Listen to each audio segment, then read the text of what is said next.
A'udhu billahi minash shaitanir rajim. Bismillahir rahmanir rahim.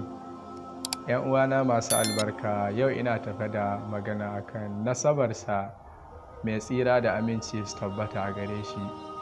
annabinmu Muhammad sallallahu alaihi wasallam, dangantakarsa ta mahaifi da ta mahaifiya. Kamar yadda muka sani, sunansa Muhammadu sallallahu alaihi wasallam, ɗan Abdullahi, ɗan Abdulmutallibi, shi kuma Abdulmutallibi ɗan Hashimi, shi kuma Hashimi ɗan Abdimanafi, shi ko Abdimanafi ya kasance ɗa ga Qusayyi, shi ko Qusayyi ɗa ne ga Kilabi, shi kuma Kilabi ɗa ne ga Murrata. Murrata ya kasance ɗa ga Ka'abi,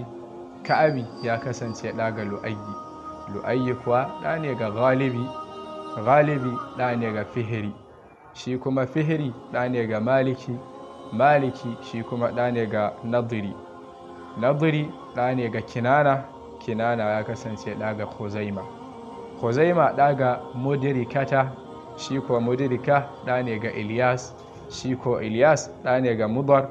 shi kuma ɗa ga Nizarin, shi kuma ɗa ga Ma'addi, shi kuma ɗa ga Adinana, wanda yawanci malaman sira sukan tike a iya wannan matuƙa. Sai mahaifiyarsa ta ɓangaren mahaifiya ta kasance Aminatu ya ga Wahabi, Wahabi ɗa ga Abdimanafi, Abdimanafi ɗa ga Zuhra, Zuhra shi kuma ɗa ga Hakimi, shi kuma ɗa ga Murrata, shi kuma Murrata ya kasance ɗa ga Hakimi,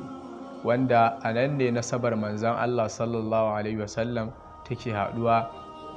mahaifiyarsa da mahaifinsa, wanda daga nan tarihinsu da nasabarsu yake ɗorawa, wanda yake nuna cewa su ma 'yan uwan juna ne,